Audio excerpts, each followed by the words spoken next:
اعوذ باللہ من الشیطان الرجیم بسم اللہ الرحمن الرحیم السلام علیکم ورحمۃ اللہ وبرکاتہ۔ آج کا جو میرا ٹاپک ہے وہ ہے آمد مصطفیٰ صلی اللہ علیہ وسلم۔ الحمدللہ، آج ہم اس عظیم دن اور اس حسین لمحے کو یاد کرنے کے لیے اکٹھے ہوئے ہیں جس نے کائنات کو بدل دیا۔ وہ لمحہ جب اللہ تعالیٰ نے اپنے محبوب، اپنے حبیب حضرت محمد صلی اللہ علیہ وسلم کو دنیا میں بھیج کر پوری انسانیت پر احسان فرمایا۔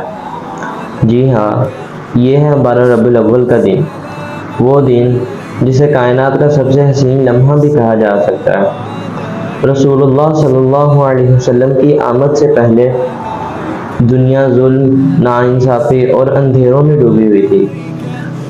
لوگ شرک میں مبتلا تھے، عورت کی عزت محفوظ نہ تھی، طاقت اور کمزوروں کو کچل دیتے تھے۔ لیکن جیسے ہی نور مصطفیٰ صلی اللہ علیہ وسلم دنیا میں ظاہر ہوئے، اندھیروں کی جگہ روشنی نے لے لی۔ اللہ تعالیٰ قرآن پاک میں فرماتے ہیں لَقَدْ جَاءَكُم مِّنَ اللَّهِ نُورٌ وَكِتَابٌ مُّبِينٌ، تمہارے پاس اللہ کی طرف سے ایک نور اور ایک واضح کتاب آ گئی ہے۔ دوستو، آپ صلی اللہ علیہ وسلم کی آمد صرف عرب کے لیے نہیں بلکہ پوری دنیا کے لیے رحمت تھی۔ آپ صلی اللہ علیہ وسلم نے غلام کو آزادی دی، عورت کو عزت دی، یتیم کو سہارا دیا اور انسانیت کو بھائی چارہ سکھایا۔ آپ صلی اللہ علیہ وسلم نے بتایا کہ اصل طاقت تلوار نہیں بلکہ اخلاق اور محبت ہے۔ جب بھی ہم 12 ربیع الاول کا ذکر کرتے ہیں تو دل خوشی سے جھوم اٹھتا ہے، زبان پر درود جاری ہو جاتا ہے۔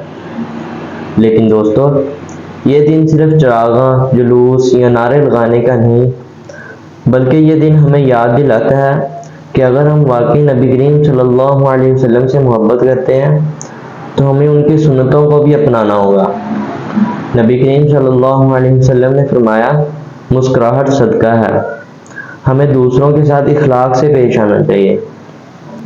آپ صلی اللہ علیہ وسلم نے فرمایا آپ صلی اللہ علیہ وسلم نے یتیم سے محبت کی، ہمیں بھی یتیموں اور غریبوں کا سہارا بننا چاہیے۔ نبی کریم صلی اللہ علیہ وسلم نے فرمایا بہترین مسلمان وہ ہے جس کے اخلاق سب سے اچھے ہوں، ہمیں اپنے اخلاق درست کرنے چاہیے۔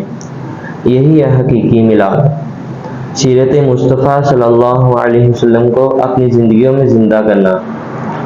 دعا ہے کہ اللہ پاک ہمیں ان کی سیرت پر چلنے والا بنائے اور ہمیں اپنے محبوب صلی اللہ علیہ وسلم کی محبت عطا فرمائے، اور روز قیامت ہمیں نبی کریم صلی اللہ علیہ وسلم کی شفاعت نصیب فرمائے۔ آمین۔